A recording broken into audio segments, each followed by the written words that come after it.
యుద్ధం జరుగుతుంది ఇరాన్లో. Thank God we're safe. నిన్నటి వరకు అందరూ ఇలానే అనుకున్నారు. కానీ నేడు ఇరాన్లో మిసైల్ పేలితే మన ఇంట్లో సౌండ్ వస్తోంది. రేపు రేపు ఇరాన్లో బాంబులు పడితే మన నిత్యావసర సరుకులు కూడా పెరగబోతున్నాయా? ఇరాన్లో వార్ జరిగితే దాని ఎఫెక్టు మన ఇంట్లోని కిచెన్లో ఎందుకు కనిపిస్తోంది? వార్ అంటే జస్ట్ ఫైటర్ జెట్స్ కాదు, ప్రపంచ మార్కెట్లు. అందుకే ఒక దేశంలో పడే బాంబులు వేల కిలోమీటర్ల దూరంలో ఉన్న మార్కెట్ ధరలను ఎఫెక్ట్ చేస్తోంది. ఇరాన్లో యుద్ధం జరిగితే ప్రస్తుతం మన దేశంలో ఎందుకు ఎల్పిజి గ్యాస్ సిలిండర్ల కొరత ఏర్పడింది? ఈ క్రైసిస్కి ఇరాన్లో జరుగుతున్న యుద్ధానికి సంబంధం ఏమిటి? ఎందుకు, ఏమిటి, ఎలా? క్లియర్గా పాయింట్ బై పాయింట్ మీ ముందు ఉంచబోతున్నాను. ఈ వీడియోను చివరి వరకు చూడండి. నచ్చితే ఖచ్చితంగా లైక్ చేయండి. మా ఛానల్ని మాత్రం సబ్స్క్రైబ్ చేయడం మర్చిపోవద్దు. Hi friends, this is Mahesh. ప్రపంచ దేశాలు యుద్ధంలో మునిగి తేలుతున్నాయి. మన దేశంలో మాత్రం అందరూ సరదాగా హోలీ ఆడుకుంటున్నారు. ప్రపంచ దేశాలు యుద్ధం అంటూ కొట్టుకుంటున్నాయి. కానీ మన దేశంలో అందరూ ప్రశాంతంగా T20 వరల్డ్ కప్ ఫైనల్ చూస్తున్నాం. మొన్నటి వరకు సోషల్ మీడియాలో ఇలాంటి మీమ్స్ చాలా వైరల్ అయ్యాయి. మీరు కూడా ఈ మీమ్స్ చూసే ఉంటారు. ఇరాన్లో యుద్ధం జరుగుతోంది, అయితే మనకేంటి? మన దేశానికి ఆ యుద్ధానికి సంబంధం ఏముంది? First world war, second world war నాటి పరిస్థితులు వేరు. కానీ యుద్ధం అంటే నేడు ఒక దేశానికి సంబంధించిన విషయం కాదు. ప్రజెంట్ ఎల్పిజి గ్యాస్ సిలిండర్ల కొరత దేశవ్యాప్తంగా డిబేటబుల్ ఇష్యూ అయింది. So first of all LPG gas సిలిండర్ల సమస్య ఎందుకు వచ్చిందో తెలుసుకుందాం. మన దేశం ప్రపంచంలో రెండవ అతిపెద్ద ఎల్పిజి దిగుమతి దేశం. మనం వాడే గ్యాస్లో ఎక్కువ శాతం విదేశాల నుంచి వస్తుంది. ఎక్కువగా ఖతార్, సౌదీ అరేబియా, యుఏఈ వంటి గల్ఫ్ దేశాల నుంచి ఎల్పిజి దిగుమతి చేసుకున్నాం. ఈ గల్ఫ్ దేశాలన్నీ మిడిల్ ఈస్ట్ ప్రాంతాల్లోనే ఉన్నాయి. ఇప్పుడు ఆ ప్రాంతంలో యుద్ధ పరిస్థితి ఉండడంతో షిప్పింగ్ రూట్లు క్లోజ్ అయ్యాయి. ఇరాన్ హార్ముజ్ జలసంధిని మూసివేయడంతో షిప్పింగ్ ట్రాన్స్పోర్ట్ ఆగిపోయింది. వేరే రూట్ నుంచి రావాలంటే ఖర్చుతో పాటు సమయం కూడా పడుతుంది.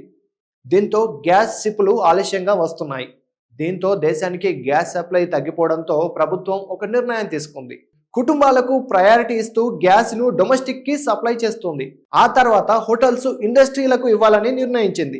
అందుకే ప్రస్తుతం కమర్షియల్ ఎల్పిజి అంటే హోటళ్లు, రెస్టారెంట్లు ఎక్కువ కొరతతో ఇబ్బందులు ఎదుర్కొంటున్న వార్తలు మనం చూస్తూనే ఉన్నాం. హైదరాబాద్, బెంగళూరు, ముంబై, చెన్నై ఈ నగరాల్లో హోటల్స్ కు వచ్చే గ్యాస్ సప్లై 70 నుంచి 75% వరకు తగ్గిందని వ్యాపార సంఘాలు చెబుతున్నాయి. కొన్ని చోట్ల హోటల్స్ మూసివేయాల్సిన పరిస్థితి, మెను తగ్గించడం, ఇండక్షన్ స్టవ్లు వాడడం, కట్టెల పొయ్యి వాడకం లాంటి పరిస్థితులు మనం సోషల్ మీడియాలో చూస్తున్నాం. అయితే కేంద్ర ప్రభుత్వం మాత్రం ఇంధన కొరత గురించి ఆందోళన అవసరం లేదని చెబుతోంది. గ్యాస్ కొరతపై ప్రభుత్వం చర్యలు చేపట్టిందని, ఇతర దేశాల నుంచి ఆయిల్ దిగుమతులు పెంచుతున్నామని, గ్యాస్ ఉత్పత్తి పెంచడం, అంతేకాదు ప్రత్యేక కమిటీ ఏర్పాటు చేసిందంట. అంటే ప్రస్తుత పరిస్థితిని కంట్రోల్ చేయడానికి ప్రభుత్వం చర్యలు తీసుకుంటుందని చెబుతోంది. ఒక యుద్ధం ఎన్ని ప్రభావాలను కల్పిస్తుందో పర్ఫెక్ట్ ఎగ్జాంపుల్ గా ఎల్పిజి గ్యాస్ సిలిండర్ల కొరతనే ఎగ్జాంపుల్ గా చెప్పవచ్చు. అయితే ప్రపంచంలోని అన్ని దేశాలకు ఎలా యుద్ధం సెగలు తాకుతాయో చూద్దాం.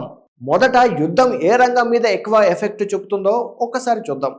ఇది అర్థం చేసుకోవాలంటే ప్రపంచ మార్కెట్ ఎలా పనిచేస్తుందో తెలుసుకోవాలి. ప్రపంచ మార్కెట్ ఒక గొలుసులా ఉంటుంది.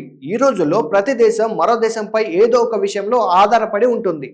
చమురు, గ్యాస్, ఆహారం, ఎరువులు, టెక్నాలజీ ఇవన్నీ ఖచ్చితంగా ఏదో ఒక దేశం నుంచి మరో దేశం దిగుమతి చేసుకోవాల్సిందే.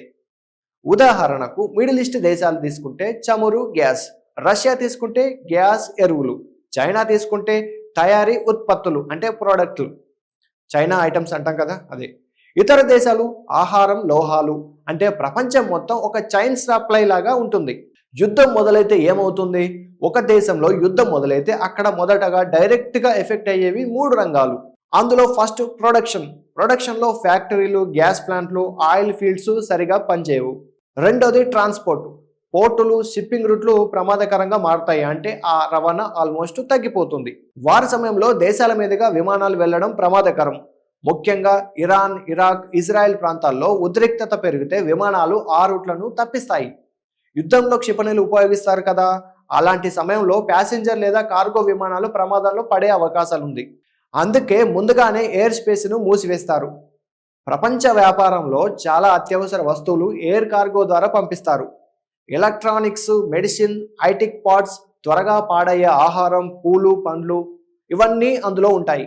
అందుకే విమానాలు ఆగిపోతే కొన్ని వ్యాపారాలు పూర్తిగా ఆగిపోతాయి. అంతేకాదు తద్వారా దేశంలో కూడా వర్కర్స్ పై ఎఫెక్ట్ పడుతుంది.